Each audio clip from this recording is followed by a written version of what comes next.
Nama saya Aulia Prameswari, 32 tahun. Dulu, saya adalah Direktur Utama Nusantara Rasa, sebuah jaringan restoran masakan Indonesia kelas atas yang ternama di Jakarta. Namun, setelah jatuh cinta dan menikah dengan mantan suami saya, Bima Hartono, saya meninggalkan puncak karier saya demi mengabdi pada keluarga, berbekal cinta dan kepercayaan. Bima adalah putra tunggal Prakoso Hartono, konglomerat properti ternama di Jakarta Selatan, dan pemilik grup Tirtayasa. Ketika saya pertama kali masuk ke dalam keluarganya sebagai menantu, seluruh rumah membicarakannya. Aulia itu cerdas sekali. Kalau dia jadi menantu kita, grup Tirtayasa pasti akan semakin jaya. Namun, saya tidak menikahi Bima karena uang atau status. Saya menikahinya karena cinta. Sebuah cinta yang buta dan naif, yang saya yakini suatu saat akan terbalas. Namun, setelah 8 tahun pernikahan, yang saya terima bukanlah balasan cinta, melainkan akhir yang menyakitkan, penuh dengan pengkhianatan yang terasa lebih perih dari tamparan di wajah. Pagi itu adalah pagi yang biasa. Saya bangun seperti biasa untuk menyiapkan sarapan. Bima masih berbaring di tempat tidur, menatap langit-langit dengan hampa. Sambil menuangkan jus jeruk, saya bertanya, "Bukankah hari ini kamu harus meninjau proyek di lapangan?" Bima tidak menjawab. Ketika saya menoleh, tatapan matanya terasa begitu asing, dingin, dan jauh. "Ada apa?" Dia tiba-tiba duduk dan berkata dengan santai, "Kita cerai saja, saya pikir saya salah dengar." "Cerai? Baru minggu lalu kita pergi bersama ke perayaan ulang tahun ibu yang ke-70, dan tadi malam kita nonton film sambil berbaring berdampingan. Apa maksudmu? Kenapa tiba-tiba bicara soal cerai?" "Aku sudah menjalin hubungan dengan Yuna lebih dari setahun.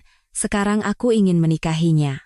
Setiap kata yang diucapkannya terasa seperti meremas jantung saya. "Yuna?" "Choi Yuna, sekretaris Bima." Gadis yang selalu memanggil saya Kak Aulia dengan suara semanis madu. Ternyata, selama saya mundur demi keluarga, Bima telah membawa orang ketiga masuk ke dalam perusahaannya. Dan sekarang, dia mengumumkan akan menjadikan wanita itu sebagai istrinya. Saya tertawa sinis. Bukan karena gembira, tapi karena tak percaya. 8 tahun masa muda saya, 8 tahun mengabdi pada mertua, mengurus segalanya mulai dari makanan di rumah hingga detail setiap proyek dari balik layar, semua itu berakhir hanya dengan satu kalimat, "Aku ingin menikah dengan wanita lain." Saya tidak berteriak, tidak menangis, tidak memohon. Saya hanya bertanya, "Apakah ayah dan ibu tahu?" Bima menjawab dengan tenang, "Orang tuaku sudah setuju. Bahkan gedung pernikahannya sudah dipesan. Kami akan mengundang 500 tamu." Saya membeku di tempat. 500 tamu. Ini bukan sekadar pernikahan biasa. Ini adalah sebuah deklarasi untuk menunjukkan dengan jelas bahwa saya hanyalah bayangan yang bisa digantikan kapan saja. Tanpa reaksi, saya diam-diam mengemasi barang-barang saya dan masuk ke kamar. Setelah menutup pintu, saya terduduk di lantai dan mulai menangis sejadi-jadinya. Telepon dari ibu saya berdering. Suaranya terdengar lembut seperti biasa. "Putriku, kamu pasti lelah, ya? Mama sudah masakan makanan kesukaanmu, mau mama antarkan?" Mendengar suara ibu, air mata kembali mengalir di pipi saya. Saya menceritakan semuanya, tanpa ada yang disembunyikan. Ibu terdiam sejenak, lalu berkata, "Pulanglah ke rumah Mama, Aulia. Biarkan saja mereka menikah dengan siapapun, tapi jangan khawatir. Mama tidak akan membiarkan mereka mengisi semua 500 kursi tamu itu." Saya terkejut. Ayah saya adalah Bapak Prasetyo Wibowo, seorang tokoh yang disegani di dunia bisnis. Beliau adalah Direktur Utama Grup Samudra Perkasa, grup pelayaran terbesar di Indonesia, dan salah satu pemegang saham utama di 2 proyek besar yang sedang dijalankan oleh keluarga mertua saya. Namun, karena saya selalu hidup sederhana dan tidak pernah pamer, keluarga mertua saya hanya mengira saya dibesarkan oleh orang tua pegawai biasa. Mereka tidak pernah bermimpi bahwa Bapak Prasetyo Wibowo adalah ayah kandung saya. Mereka tidak tahu, tapi sekarang mereka akan tahu. Saya mengangkat telepon dan menelepon ayah saya, hanya mengucapkan satu kalimat. "Ayah, Aku ingin ayah menarik semua dana dari 2 proyek grup Tirtayasa. Sekarang juga. Ayah terdiam selama beberapa detik, lalu berkata dengan suara yang tegas, "Baiklah." Dalam beberapa jam, mereka akan merasakan perbedaannya. Saya menutup telepon.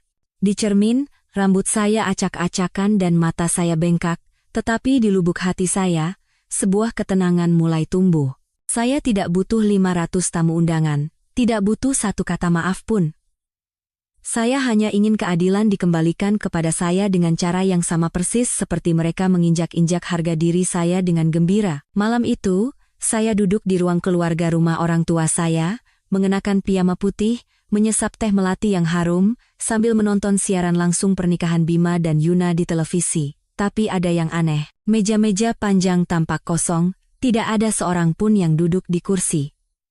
Pengantin wanita membeku di atas panggung, dan pengantin pria memegang mikrofon, tidak tahu harus berkata apa. Pembawa acara tersenyum canggung, band salah memainkan nada, dan juru kamera dengan bingung menyorot ruangan yang kosong. Meskipun undangan telah dikirim sebulan sebelumnya, tidak ada satupun tamu yang datang. Karena hanya dalam beberapa jam, 2 proyek besar mereka dibekukan, dan semua subkontraktor serta mitra bisnis membatalkan kontrak. Begitu rumor bahwa Bapak Prasetyo Wibowo telah menarik dananya beredar di kalangan pebisnis, semua orang ikut mundur. Pesta prasmanan mewah untuk 500 tamu berubah menjadi 500 kursi dingin yang kosong. Saya hanya menonton dalam diam. Tidak senang, tidak sedih. Hati saya terasa ringan. Ponsel saya berdering tanpa henti.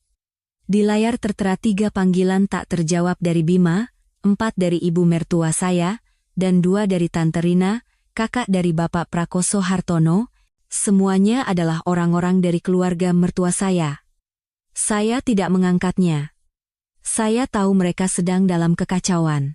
Dan saya tahu setiap detik yang berlalu di pesta pernikahan itu terasa seperti duduk di atas bara api bagi mereka. Dalam benak saya, terbayang Bima yang berpakaian gagah memasuki aula pernikahan, yakin bahwa hari ini adalah hari di mana dia akan dipuji dan diberkati oleh semua orang. Namun, mulai dari pejabat tinggi, mitra bisnis, hingga pengusaha yang memiliki hubungan dekat, semua tamu tiba-tiba memiliki urusan mendesak dan tidak bisa hadir. Mereka tidak tahu bahwa saya, wanita yang mereka khianati, bisa mendapatkan seluruh daftar tamu hanya dengan 1 panggilan telepon. Hampir 70% dari mereka memiliki hubungan langsung atau tidak langsung dengan ayah saya, Bapak Prasetyo Wibowo.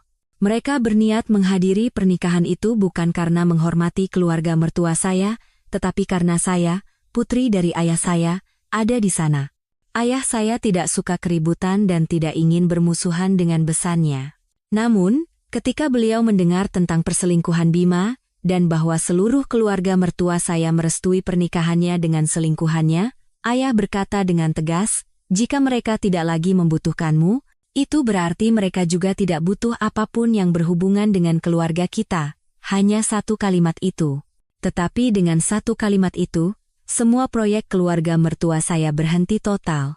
Seolah-olah pembuluh darahnya telah terputus.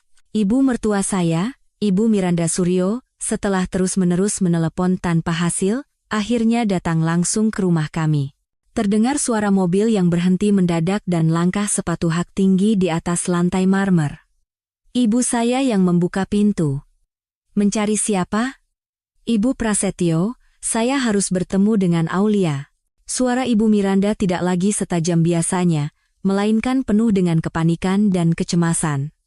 Saya berjalan ke samping ibu saya, dan menatapnya tanpa kata. Dia mencoba mendekat dan meraih tangan saya, tetapi saya mundur. "Aulia, kejadian hari ini hanya salah paham.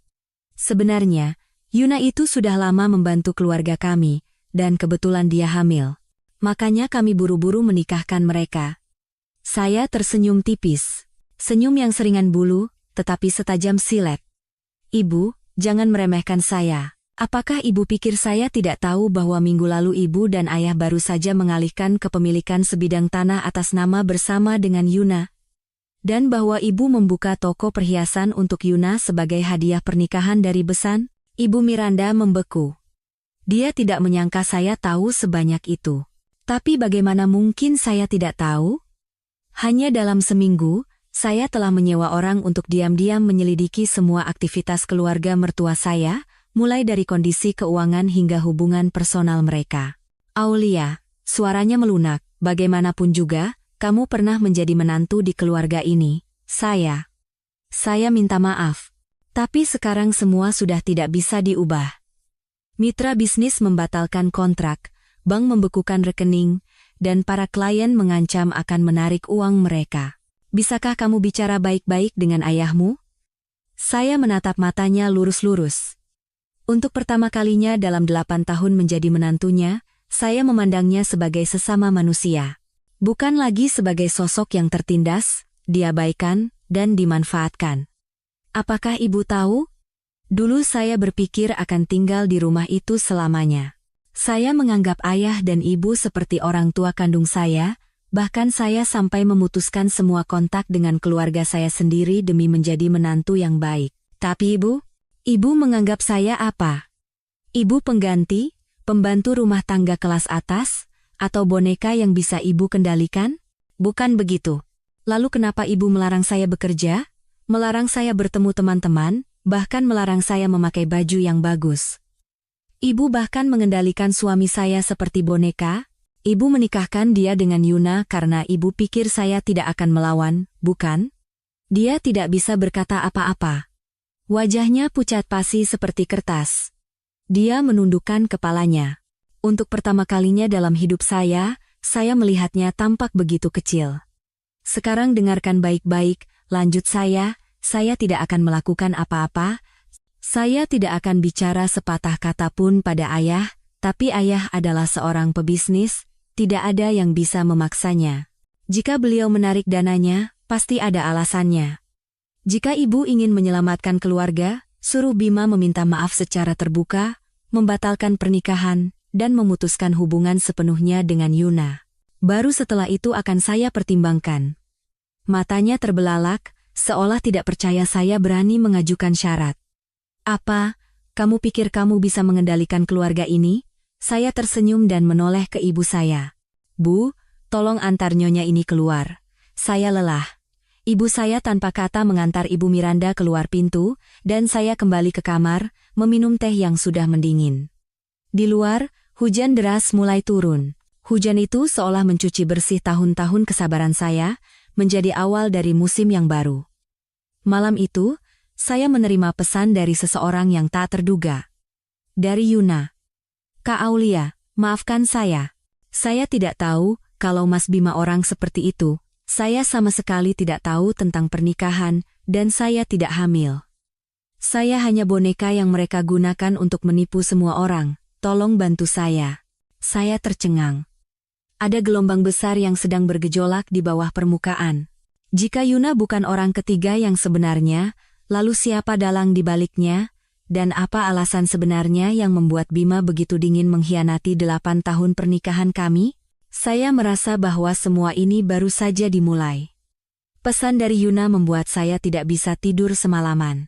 Bukan karena kasihan atau sisa perasaan, melainkan karena kebenaran di baliknya, yang sama sekali berbeda dari yang saya bayangkan. Saya membaca pesan itu berulang kali. Setiap kata membuat saya teringat akan petunjuk-petunjuk yang terlewatkan. Saya terlalu percaya pada penampilan luar. Saya percaya Yuna adalah orang ketiga. Saya percaya Bima meninggalkan istrinya karena perselingkuhan, dan saya percaya ibu mertua saya yang mengendalikan segalanya. Tapi bagaimana jika semua tidak sesederhana itu? Lalu, apa peran saya sebenarnya dalam permainan ini? Saya membalas pesan Yuna. Hanya satu kalimat. Temui aku. Besok pagi jam 9 di kafe Kembang Sepatu. Kafe itu terletak di sebuah gang yang tenang, dengan bunga kembang sepatu yang mekar menebarkan aroma manis, namun tenggorokan saya terasa tercekat. Saya tiba lebih dulu dan memilih tempat duduk di sudut yang paling tidak mencolok. Yuna tiba 10 menit kemudian. Penampilannya yang biasanya percaya diri dan modis telah lenyap, wajahnya pucat, matanya kosong, dan rambutnya diikat seadanya. Dia duduk dan menatap saya dengan cemas. Kakak boleh tidak percaya padaku, tapi aku harus menceritakannya. Aku tidak tahan lagi. Saya mengangguk. tidak memotong pembicaraannya. Yuna menarik napas dalam-dalam dan mulai bercerita dengan suara bergetar. Aku tidak pernah berniat menghancurkan kebahagiaan kakak. Awalnya aku hanya sekretaris biasa Mas Bima. Dia sering curhat tentang masalah perusahaan, tentang bagaimana ibunya memaksanya meneruskan bisnis padahal dia hanya ingin hidup sederhana. Aku mengerutkan kening. Aku tahu Bima suka bersenang-senang, tapi aku tidak tahu dia sampai berani menentang ibunya dalam urusan bisnis.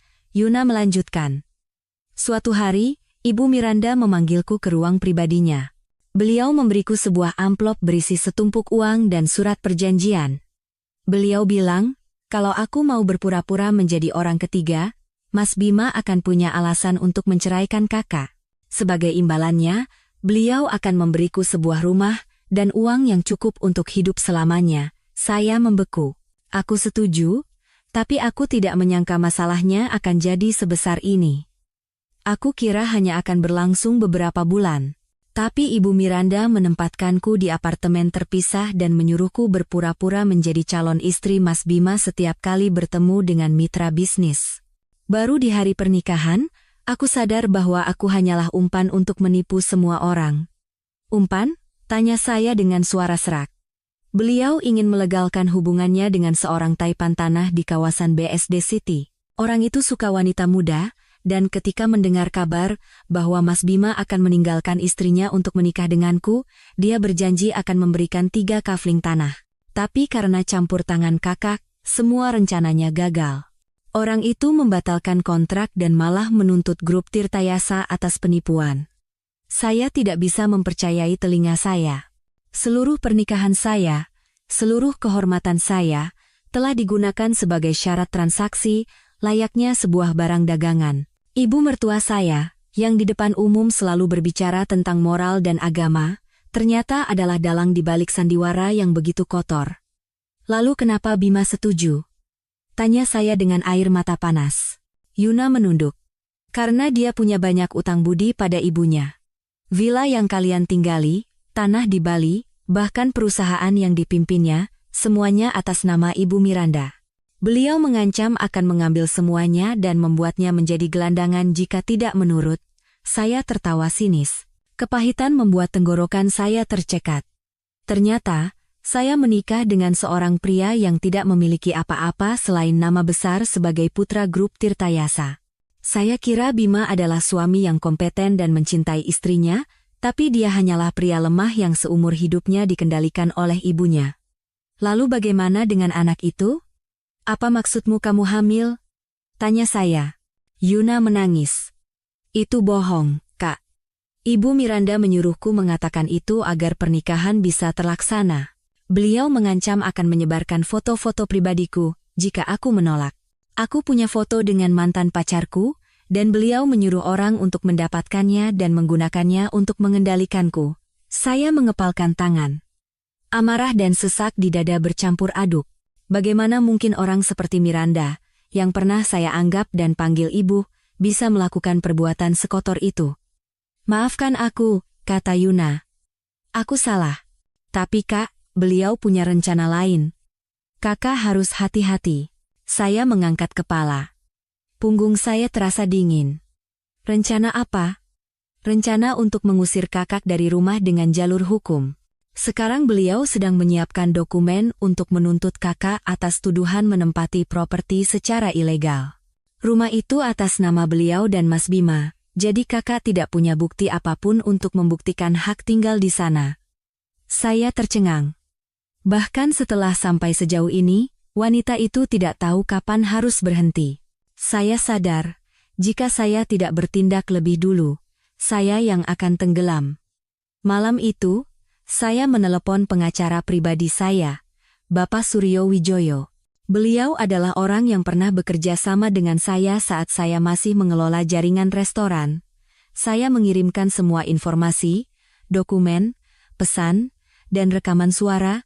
Saya sudah menduga mereka akan berbalik menyerang, jadi saya sudah diam-diam mengumpulkan bukti sejak lama. Bapak Suryo berkata dengan suara penuh keyakinan, jangan khawatir. Jika mereka berani mengajukan gugatan, kita akan tunjukkan pada mereka apa konsekuensi hukum yang sebenarnya.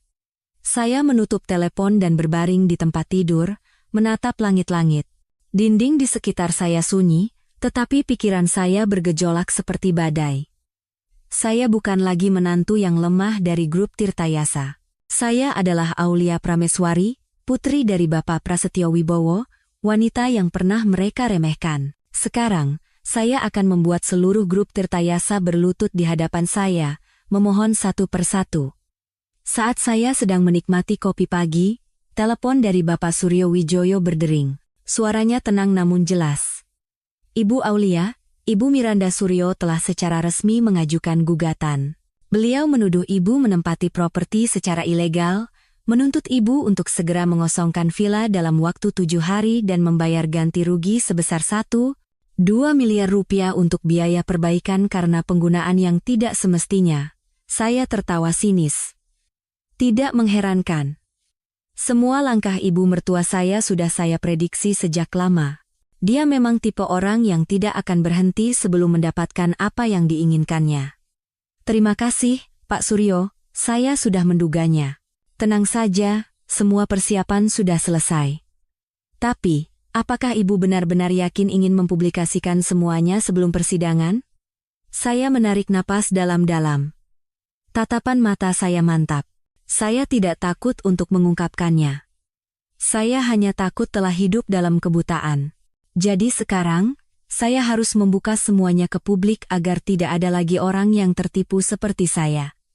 3 hari kemudian, pada hari Senin pagi, sidang pertama digelar di Pengadilan Negeri Jakarta Selatan. Hujan gerimis turun dari langit, dan saya memasuki ruang sidang mengenakan gaun hitam yang elegan dengan rambut diikat rapi.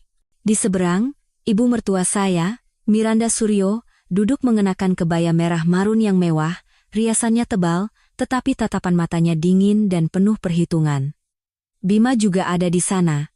Dia duduk di samping ibunya dengan wajah kaku, menghindari tatapan saya. Pengacara pihak Miranda Suryo memulai pernyataannya. Tergugat, Aulia Prameswari, telah menggunakan properti yang bukan miliknya secara ilegal selama 8 tahun terakhir. Secara spesifik, sebuah villa yang terletak di kawasan Pondok Indah, Jakarta Selatan. Pemilik sah properti tersebut adalah penggugat, Ibu Miranda Suryo, dan Bapak Bima Hartono. Saat ini, tergugat sedang dalam proses pisah rumah dengan Bapak Bima Hartono dan bukan lagi anggota keluarga. Oleh karena itu, penggugat menuntut agar tergugat segera mengosongkan properti dan membayar ganti rugi sebesar 1,2 miliar rupiah. Saya hanya mendengarkan dalam diam, tidak membantah. Sampai Bapak Suryo Wijoyo berdiri, mengeluarkan setumpuk dokumen, dan menyerahkannya ke meja hakim. Yang mulia, kami mengajukan bukti yang menunjukkan bahwa tergugat, Ibu Aulia Prameswari, memiliki sebagian hak kepemilikan atas rumah yang sedang disengketakan. Apa? Miranda Suryo berdiri. Rumah itu atas nama saya. Hak apa yang dia punya? Bapak Suryo Wijoyo melanjutkan tanpa goyah. Ini adalah salinan riwayat transaksi Bank Ibu Aulia Prameswari selama 5 tahun pertama pernikahan. Ini menunjukkan bahwa seluruh biaya pembangunan, interior, dan pemeliharaan villa ditransfer langsung dari rekening Ibu Aulia. Selain itu, kami memiliki surat perjanjian utang piutang asli antara Bapak Bima Hartono dan Ibu Aulia Prameswari. Ini membuktikan bahwa biaya pembangunan rumah sebesar 4 miliar rupiah adalah pinjaman tanpa bunga yang diberikan oleh Ibu Aulia, dengan syarat bahwa rumah tersebut digunakan sebagai properti bersama pasangan. Seluruh ruang sidang bergemuruh. Miranda Suryo terbelalak. Tidak mungkin. Dokumen itu palsu. Saya tersenyum. Ini pertama kalinya saya melihat wanita itu kehilangan ketenangannya. Jika Anda mengklaim itu palsu, silakan ajukan bukti untuk menyanggahnya, kata Bapak Suryo dengan tenang. Dan ini adalah hasil analisis tulisan tangan Bapak Bima Hartono dari kepolisian. Tanda tangan pada surat perjanjian itu asli, yang cukup membuktikan bahwa Ibu Aulia memiliki hak atas rumah tersebut. Hakim mengetuk palu, meminta ketenangan. Hakim bertanya pada saya, Ibu Aulia Prameswari, apa tuntutan Anda terkait rumah ini? Saya menatap lurus ke arah Miranda Suryo dan berkata dengan tegas, saya tidak butuh rumah itu. Saya hanya ingin keadilan. Saya akan keluar dari sana dalam waktu 15 hari. Tetapi, saya menuntut agar pihak penggugat meminta maaf secara terbuka karena telah menuduh saya menempati properti secara ilegal dan menarik semua tuntutan ganti rugi. Tidak akan pernah, teriak Miranda Suryo. Dia yang telah menghancurkan keluargaku, dia harus menanggung akibatnya. Saya berdiri dan perlahan mengeluarkan ponsel saya. Di layar, tampak sebuah file rekaman suara. Saya menekan tombol putar. Dari rekaman itu, suara Miranda Suryo terdengar jelas. Kamu hanya perlu berpura-pura jadi orang ketiga. Setelah Bima menceraikan Aulia, kamu akan hidup berkecukupan dengan rumah dan uang. Tapi kalau kamu tidak menurut, aku akan sebarkan semua foto pribadimu di internet. Seluruh ruang sidang hening. Wajah Bima pucat pasi, dan ibu mertua saya terhuyung mundur. Dia tergagap dengan suara gemetar, "Kak, kapan kamu merekamku?" Saya menjawab dengan tenang, "Sejak ibu mengancam Yuna dan menjadikannya alat untuk rencana kotor ibu." Hakim segera menskor sidang untuk meninjau keabsahan hukum rekaman tersebut. Saya tahu saya telah melemparkan kartu terkuat saya. Sebuah pukulan telak bagi wanita yang selama 8 tahun telah duduk di atas kepala saya. Saat sidang diskors, saya keluar dan berdiri di koridor. Angin yang membawa aroma hujan berhembus lembut. Bima menghampiri saya. Matanya merah. "Aulia, maafkan aku." Saya menoleh padanya. Hati saya tidak lagi sakit. Hanya ada kekosongan. "Bima, kamu tidak perlu minta maaf. Aku tidak punya penyesalan apapun lagi. Aku hanya menyesal pernah mencintai orang yang tidak pantas dicintai." Saya berbalik, meninggalkannya. Dia hanya berdiri diam. Malam itu, berita online mulai membanjiri internet. Terungkap. Rekaman suara pengusaha Miranda Suryo paksa rencanakan pernikahan palsu demi keuntungan pribadi. Netizen marah, dan mitra-mitra bisnis utama mengumumkan penghentian kerjasama. Bank memulai penyelidikan atas aliran dana yang tidak transparan di perusahaan Bima. Hanya dalam 1 hari, grup Tirtayasa tidak hanya kalah di pengadilan, tetapi juga kehilangan seluruh bisnis yang telah dibangun selama puluhan tahun. Dan saya, hanya duduk di atap rumah orang tua saya, memandangi bintang-bintang di langit malam. Awan di hati saya telah sirna, dan langit menjadi cerah. Saya pikir setelah semua yang saya alami dikhianati, diusir dari rumah, dan dituntut secara publik, hati saya akan mengering, dan kepercayaan saya akan hancur, tapi tidak. Ketika saya melihat sinar matahari pagi menembus celah pepohonan, saya menyadari bahwa saya tidak pernah tumbang. Saya hanya sedang memulai kembali. Setelah persidangan itu, saya meninggalkan villa yang pernah menjadi rumah saya. Saya kembali ke rumah orang tua, tetapi hanya tinggal di sana selama seminggu. Saya tahu saya harus berdiri di atas kaki saya sendiri, seperti diri saya sebelum menjadi menantu yang baik di mata keluarga mertua. Saya mulai menghubungi kembali koneksi lama saya. Teman-teman dan kolega yang dulu bersama-sama membangun Nusantara Rasa. Meskipun sudah beberapa tahun saya berhenti bekerja, kepercayaan dan kemampuan saya di mata mereka tidak pernah pudar. Sahabat baik saya, Shinta, yang kini menjadi direktur di sebuah perusahaan investasi kuliner, mengajak saya bertemu di sebuah kafe rooftop di pusat kota Jakarta. Begitu bertemu, dia memeluk saya erat dengan mata berkaca-kaca. "Kamu masih Aulia Prameswari yang aku kagumi. Sekalipun diinjak-injak, kamu tetap mengangkat kepala seperti seorang ratu." Saya tersenyum tipis. Bukan karena pujian, tetapi karena saya tahu kata-kata itu datang dari seseorang yang pernah berjuang bersama saya di awal karier. Shinta tidak banyak bicara, dia mengeluarkan setumpuk dokumen dari tasnya. Ada proyek yang menggabungkan konsep Central Kitchen dengan pengiriman pintar. Tapi kami kekurangan orang yang bisa memimpin ini, seseorang yang punya kemampuan strategis, memahami industri kuliner, dan terutama, punya keberanian untuk menghadapi kesulitan. "Kamu mau mengambilnya?" Saya terdiam beberapa detik, lalu mengangguk. "Bukan hanya mengambilnya, aku akan menjadikan ini jaringan pertama di Indonesia yang bisa bersaing dengan merek global." Shinta bertepuk tangan dan tertawa lebar. "Ya, itu yang ingin aku dengar." Saya terjun ke pekerjaan dengan kecepatan yang belum pernah terjadi sebelumnya. Meskipun menjabat sebagai direktur, Saya tidak takut untuk memulai kembali dari hal-hal terkecil. Saya melakukan riset pasar, mengunjungi pasar malam untuk berbicara dengan para koki, dan mempelajari kebiasaan konsumen pasca pandemi. Saya bukan lagi menantu grup Tirtayasa, bukan lagi putri Bapak Prasetyo. Tidak ada yang mendukung saya dari belakang, tetapi justru itu yang membuat saya lebih bebas dari sebelumnya. Saya membangun model di mana dapur dibagi berdasarkan waktu. Pagi untuk menu sarapan, siang dan malam untuk menu utama, dilengkapi dengan sistem koordinasi otomatis. Saya juga merancang aplikasi pemesanan yang terhubung langsung dengan dapur terdekat, menghemat waktu pengiriman dan meminimalkan pemborosan. Suatu sore, saat saya sedang mempersiapkan presentasi di depan kelompok investor pertama, seorang pria masuk ke ruang rapat. Dia mengenakan kemeja abu-abu, bertubuh tinggi, dengan tatapan mata yang tajam namun tidak dingin. Saya langsung mengenalinya. Dia adalah Adrian Gunawan, Wakil Presiden Cipta Dana Capital, perusahaan investasi keuangan terbesar di Indonesia, dan pria yang pernah menyatakan perasaannya pada saya sebelum saya menikah dengan Bima. Dulu, saya menolaknya karena saya mencintai orang lain. Dia menatap saya dengan tenang dan mengulurkan tangannya untuk berjabat. "Halo, Aulia." Lama tidak bertemu. Saya menyambut tangannya. Perasaan aneh menyelinap di hati saya. Bukan ketegangan, melainkan lebih seperti kehangatan. "Saya kira Anda sudah menetap di Prancis." Dia tersenyum. "Saya baru kembali ke Indonesia sekitar sebulan. Saya mendengar berita tentang gugatan grup Tirtayasa terhadap Anda dan saya mengikuti kasus itu dengan saksama. Anda menanganinya dengan sangat bersih. Saya benar-benar kagum." Saya sedikit terkejut, tetapi dia tidak berhenti di situ. "Saya ingin berinvestasi di proyek yang sedang Anda kerjakan.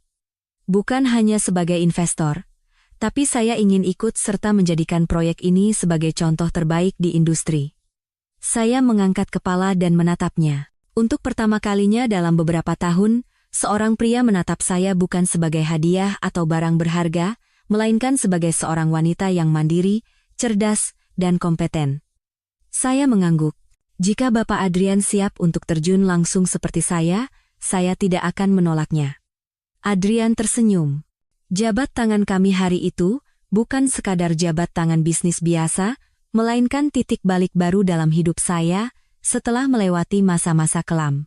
Berbanding terbalik dengan kebangkitan saya, grup Tirtayasa jatuh tak terkendali. Proyek-proyek mereka dibekukan, dan media terus-menerus mengungkap kasus transaksi tanah mereka yang tidak transparan. Bima terjerumus ke dalam perjudian untuk melepaskan stres, dan suatu kali bahkan terlibat dalam perkelahian massal di sebuah bar. Miranda Suryo kini hanya duduk termangu sepanjang hari di rumahnya yang telah disita oleh bank. Wanita yang dulu suka memerintah itu kini hidup pas-pasan dari uang kiriman adik perempuannya yang tinggal di Australia. Ketika mendengar berita itu, saya tidak merasa senang maupun sedih. Setiap orang akan menuai apa yang mereka tabur. Saya tidak lagi membenci mereka. Kebencian hanya akan menyeret saya ke bawah. Saya memutuskan untuk melepaskan semuanya agar bisa menjalani kehidupan yang seharusnya saya jalani. Sebulan kemudian, acara peluncuran model dapur pintar diadakan. Saya berdiri di atas panggung di hadapan ratusan tamu, mitra, dan wartawan. Di bawah, Adrian duduk di barisan pertama, menatap saya dengan mata berbinar. Saya mengakhiri presentasi saya dengan satu kalimat. "Orang bisa merampas rumah Anda, status Anda, bahkan pernikahan Anda. Tetapi jika Anda masih memiliki kemampuan dan keyakinan pada diri sendiri, Anda bisa membangun kembali sebuah kerajaan dari puing-puing." Hujan sore di Jakarta hari itu turun tiba-tiba, sama seperti kemunculan Bima saat saya melangkah keluar dari pintu kantor.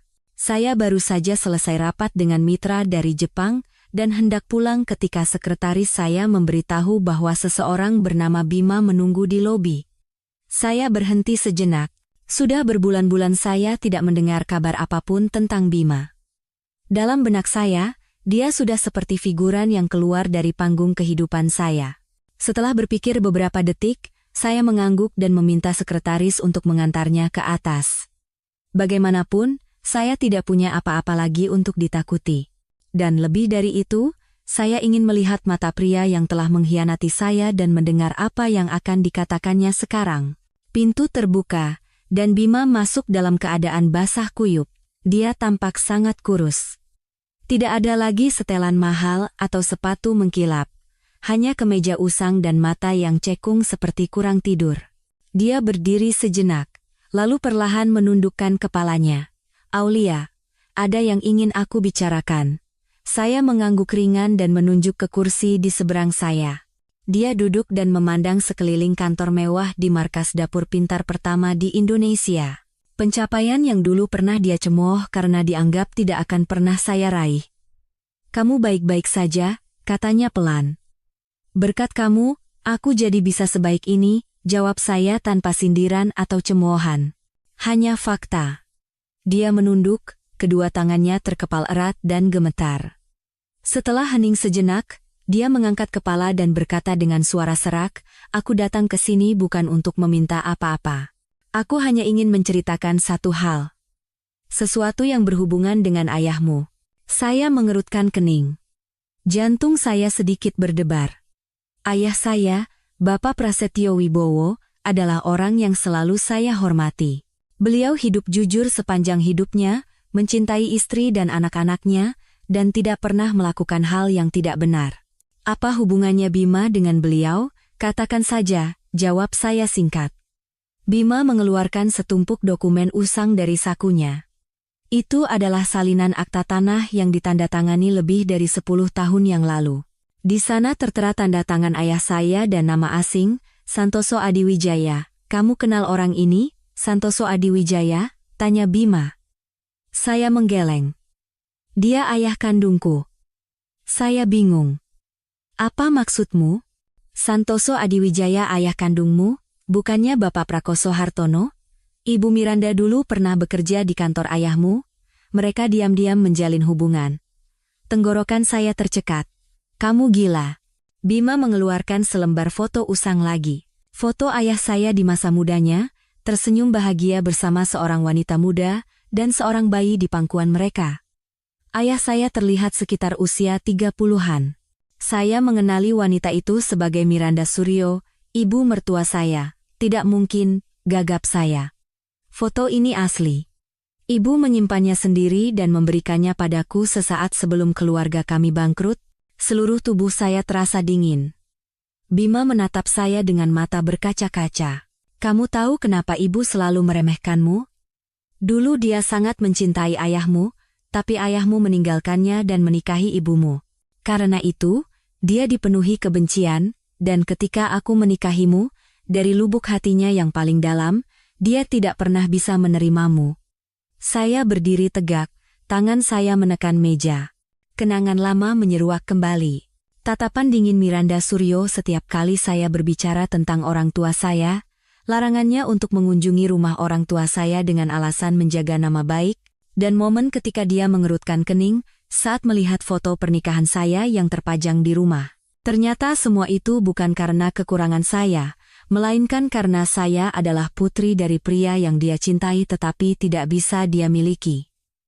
Bima melanjutkan, ibu berkata, jika dia tidak bisa memiliki ayahmu, setidaknya dia akan membuat putrinya berlutut di hadapannya. Semua yang dia lakukan padamu adalah karena dendam, saya tidak bisa lagi berdiri. Seluruh energi saya seolah terkuras habis. Saya menyadari bahwa semua penderitaan yang saya alami bukan berasal dari diri saya, melainkan dari kebencian satu generasi sebelumnya. Lalu kenapa kamu tidak memberitahuku lebih awal? Teriak saya. Air mata mengalir di pipi, karena awalnya aku juga tidak percaya. Aku selalu mengira aku adalah putra Bapak Prakoso Hartono. Baru setelah beliau meninggal, ibu mengakuinya. Ibu bilang aku boleh membencinya, tapi jika ingin menyelamatkan keluarga, aku harus menikahi Yuna untuk mendapatkan proyek tanah itu. Dan kamu, di mata ibu, hanyalah sebuah penghalang. Saya terpukul. Saya tidak hanya dikhianati karena masalah cinta, tetapi saya adalah pion dalam sebuah drama balas dendam yang telah berlangsung lebih dari 30 tahun. Kamu berhak membenciku, kata Bima dengan suara serak. Tapi aku hanya minta satu hal. Jangan katakan apa-apa pada ayahmu. Jangan biarkan dia tahu tentang masa lalu ini. Saya mengangkat mata dan menatapnya. Tidak ada lagi sorot arogan di matanya. Hanya ada penyesalan dan penderitaan dari seseorang yang hidup dalam jaring kebencian generasi sebelumnya. Setelah terdiam lama, saya berkata, aku tidak akan memberitahu ayah. Bukan karenamu, tapi karena aku tidak ingin beliau terluka lagi karena masa lalu. Bima mengangguk dan berdiri. Terima kasih. Bagaimanapun juga, kamu adalah orang terbaik yang pernah aku kenal. Dia berbalik dan berjalan terhuyung-huyung ke dalam hujan yang turun deras. Saya menatap punggungnya. Hati saya campur aduk. Hidup ini memang ironis. Setiap orang yang muncul dalam hidup saya membawa kepingan puzzle yang berbeda, dan sekarang setelah kepingan-kepingan itu tersusun, saya melihat dengan jelas gambaran sebuah tragedi 30 tahun lalu yang harganya harus dibayar oleh generasi berikutnya. Malam itu, saya duduk di samping ayah saya. Beliau sedang membaca buku, tatapan matanya selalu teduh. Saya ingin membuka mulut, tetapi akhirnya saya menahannya. Saya tidak bisa melukainya lebih jauh, bagaimanapun, beliau adalah ayah yang saya hormati, orang yang memberi saya kekuatan untuk melewati segalanya. Saya meletakkan tangan saya di bahunya dan berkata pelan, "Ayah, Aulia sayang sekali sama ayah." Ayah menoleh dan tersenyum. Ayah juga tahu. Dan ayah juga menyayangimu lebih dari apapun di dunia ini. Saya memalingkan wajah. Air mata mengalir diam-diam di pipi saya. Setelah pertemuan dengan Bima, hati saya terasa seperti baru saja diterpa badai. Kepingan kenangan, luka lama, dan kebenaran tentang kebencian selama 30 tahun antara Miranda Suryo dan ayah saya. Sebelum semua itu sempat mereda, saya menerima telepon tak terduga dari Tante Rina, kakak dari mantan ibu mertua saya. Suara Tante Rina terdengar panik. "Aulia, ini Tante Rina, bisa tolong datang ke rumah sakit pusat? Ibu Miranda baru saja mencoba bunuh diri." Saya membeku selama beberapa detik. "Apa? Kenapa bisa?" Dia menelan pil tidur dan meninggalkan surat wasiat. Untungnya Bima pulang tepat waktu dan segera membawanya ke rumah sakit, tapi kondisinya sangat kritis.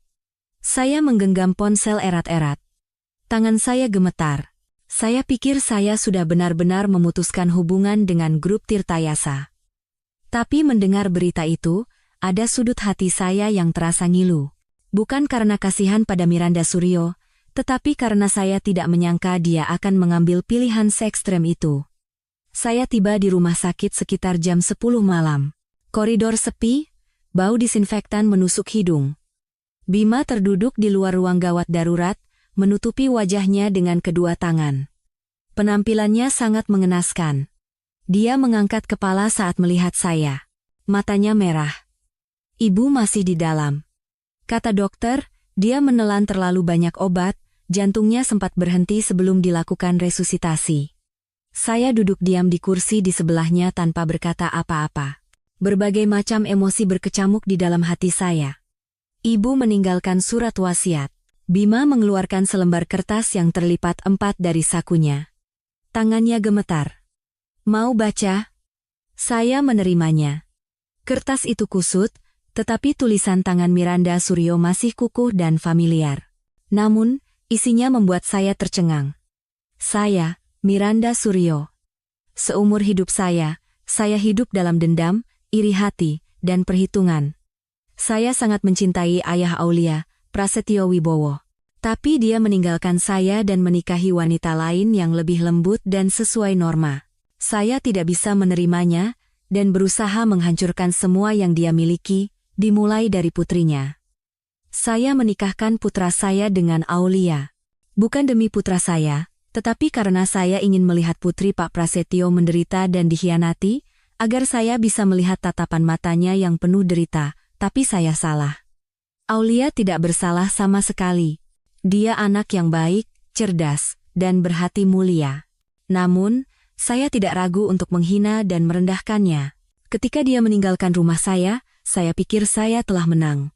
Tapi ternyata, yang tersisa bagi saya hanyalah cangkang kosong. Sekarang saya tidak punya apa-apa lagi. Kehormatan, uang, bisnis, semuanya hancur. Saya tidak punya keberanian untuk menghadapi kenyataan ini.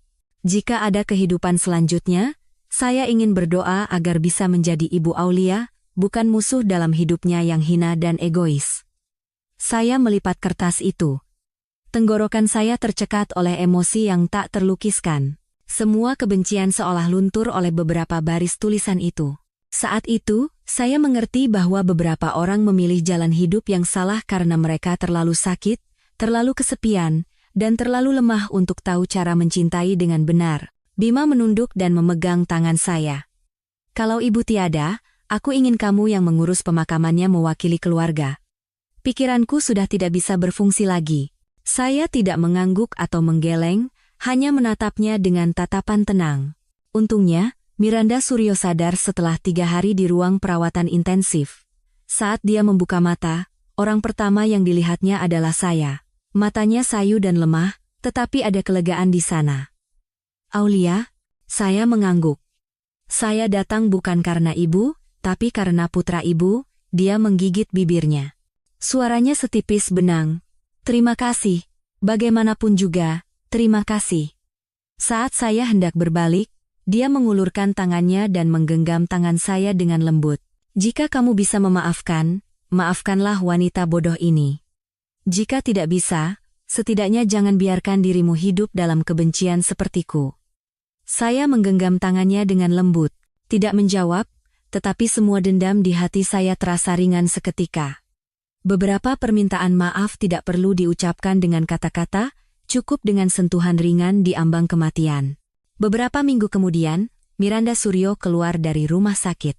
Saya mengantarnya ke sebuah panti jompo yang tenang di pinggiran Bogor. Bukan karena tanggung jawab, tetapi karena saya tidak ingin Bima terluka lebih jauh. Bagaimanapun juga, dia adalah ibunya, dan saya tidak ingin menjadi duplikatnya yang hidup dengan hati penuh dendam. Di hari kepergiannya, saya mengantarnya sampai ke mobil. Sebelum naik, dia berbalik dan berkata pelan, Aulia, jika kamu bertemu seseorang yang tulus mencintaimu, jangan lepaskan. Jangan tutup hatimu karena luka yang pernah kuberikan. Saya hanya berdiri diam. Angin menerbangkan rambut saya. Tidak menjawab, tetapi ada sesuatu yang samar-samar mekar di hati saya. Seperti tetesan gerimis kecil yang menembus awan tebal. Malam itu, saat pulang, saya menemukan sebuah buket bunga lili putih di atas meja. Tanpa kartu, hanya ada secari kertas bertulis tangan. Hidup tidak memberi kita hak untuk memilih keluarga, tapi memberi kita hak untuk memilih kembali diri kita sendiri. Adrian. Saya tahu siapa pengirimnya. Adrian Gunawan. Pria yang selama ini diam-diam berada di sisi saya. Tidak mendesak, tidak ikut campur. Hanya hadir sebagai bahu yang kokoh. Saya membawa buket itu ke balkon. Memandangi gemerlap lampu kota di langit malam, saya merasakan hati saya tenang. Tidak ada lagi badai, tidak ada lagi air mata, hanya ada kedamaian. Kedamaian yang baru bisa saya raih setelah waktu yang sangat lama. Setelah Miranda Suryo pergi ke panti jompo, hidup saya berangsur-angsur stabil. Proyek dapur pintar tidak hanya mendapatkan investasi besar, tetapi juga mendapat respons positif dari pasar. Adrian masih di sisi saya, menjadi sandaran mental yang kokoh, sesuatu yang tidak pernah saya miliki di tahun-tahun sebelumnya. Namun, saat segalanya tampak berjalan sesuai rencana, muncul variabel baru dari sosok yang pernah menjadi sekutu terpercaya saya, Yuna, mantan sekretaris Bima yang dipaksa terlibat dalam rencana pernikahan palsu ibu mertua saya. Dia tiba-tiba menghubungi saya dengan suara yang sama sekali berbeda. Suatu sore, saat sedang rapat dengan tim pengembangan produk, telepon saya berdering. Melihat nama penelepon, saya sempat ragu, tetapi akhirnya menekan tombol jawab. Kak Aulia, lama tidak bertemu. Ada hal penting yang harus aku sampaikan pada kakak. Suaranya bergetar, tetapi tegas. Saya setuju untuk menemuinya di sebuah kafe kecil di Jakarta Selatan. Yuna datang terlambat. Wajahnya penuh tekanan, seperti orang yang menanggung beban berat yang tak tertahankan. Kak, aku tahu aku telah menyebabkan banyak penderitaan untuk kakak. Tapi aku datang sekarang untuk memberi peringatan. Saya mengerutkan kening. Peringatan apa? Kak, bukan hanya Ibu Miranda yang harus kakak waspadai. Ada seseorang di perusahaan kakak saat ini yang diam-diam ingin menghancurkan kakak. Saya mendengarkan dengan saksama. Orang itu adalah sekretaris kakak saat ini, Mina. Dia adalah orang yang ditanam oleh grup Tirtayasa sejak awal untuk memata-matai proyek kakak dan mengumpulkan informasi. Saya terkejut. Mina adalah sekretaris yang saya pilih dengan hati-hati. Dia bekerja dengan antusias, bertanggung jawab, dan selalu menunjukkan loyalitas. Aku punya bukti, kata Yuna. Aku diam-diam merekam percakapan Mina dengan seseorang yang anonim. Isinya adalah rencana untuk membuat para mitra kehilangan kepercayaan pada kakak dan membocorkan informasi proyek ke pihak luar. Saya tenggelam dalam pikiran. Bisa jadi konspirasi ini belum berakhir bahkan setelah Miranda Suryo pergi. Mereka menggunakan orang lain untuk terus menghancurkan saya dari dalam. Kembali ke kantor, saya memanggil Mina ke ruangan saya. Dia masuk dengan wajah ceria seperti biasa. Mina, ada yang perlu kita bicarakan secara jujur. Baik, Bu Direktur, silakan.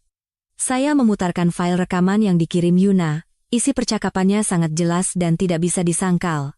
Matanya terbelalak dan dia membeku. Bagaimana? Bagaimana bisa? Saya tidak melakukan itu. Saya loyal pada ibu. Saya menatapnya lurus. Jika bukan kamu, buktikan. Saya akan menyelidikinya lebih lanjut. Tapi jika kebenaran terungkap, kamu harus bertanggung jawab atas perbuatanmu. Mina menunduk dan menangis. Sebenarnya, saya tidak punya pilihan. Saya diancam. Mereka punya bukti tentang masa lalu saya dan mengancam akan menghancurkan segalanya jika saya tidak menurut. Saya merasakan campuran antara iba dan terkejut.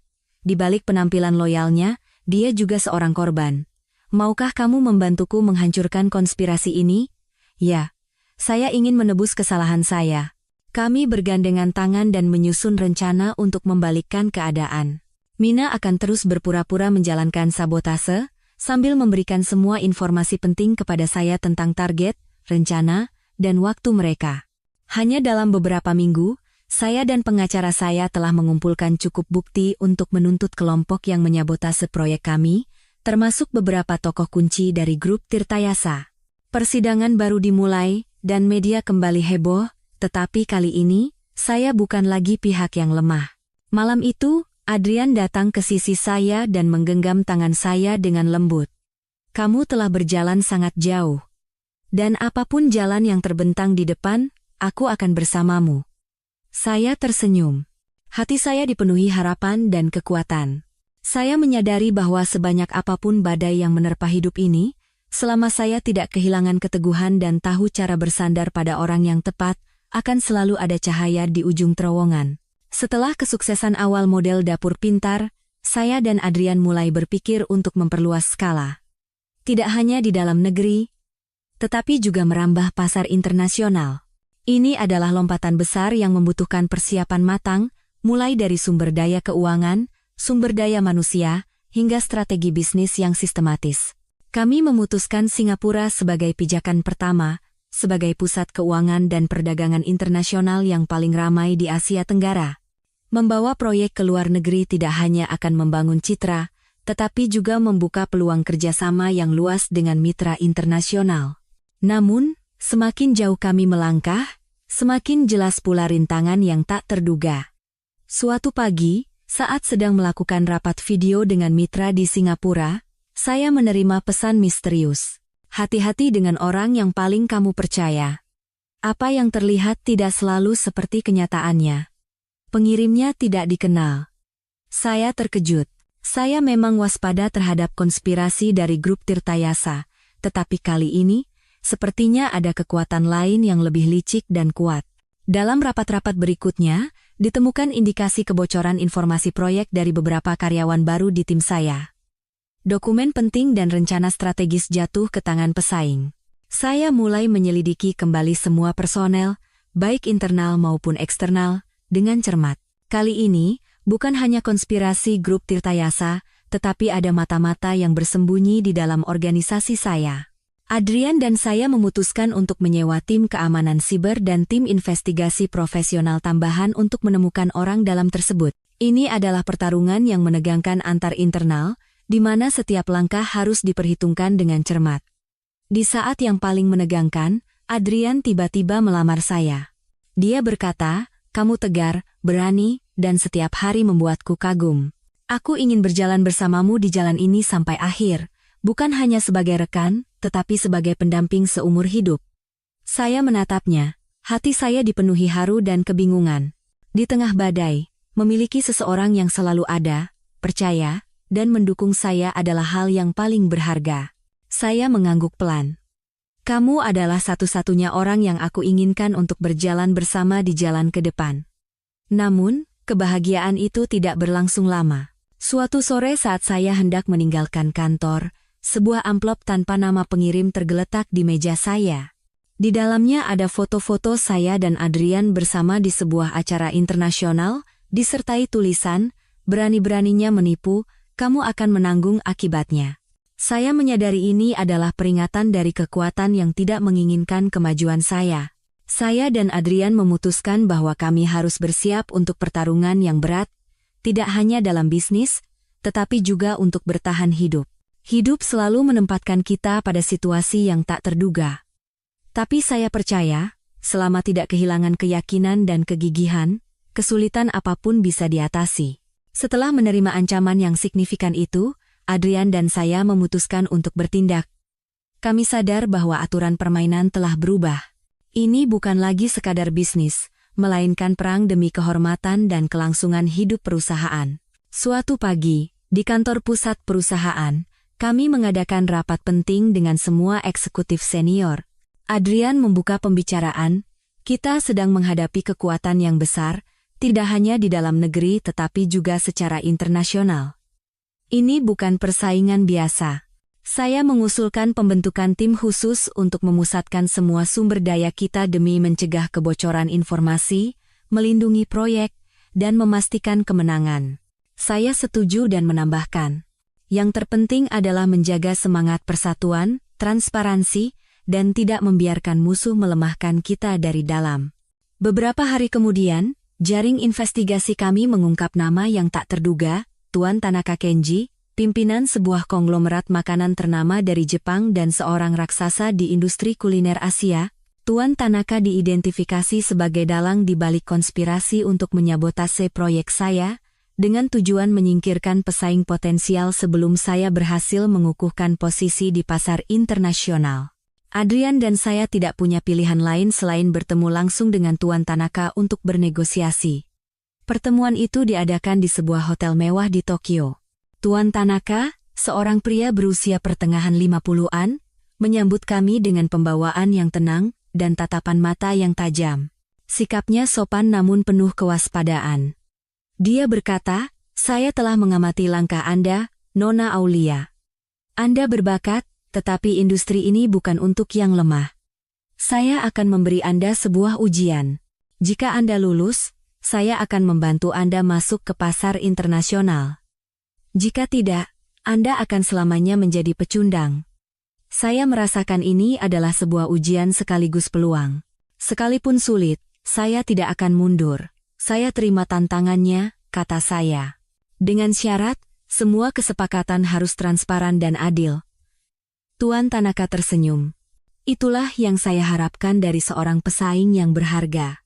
Kembali ke Indonesia, Adrian dan saya bersiap untuk memasuki fase baru proyek kami, memperluas skala dengan dukungan Tuan Tanaka jika kami berhasil melewati ujiannya.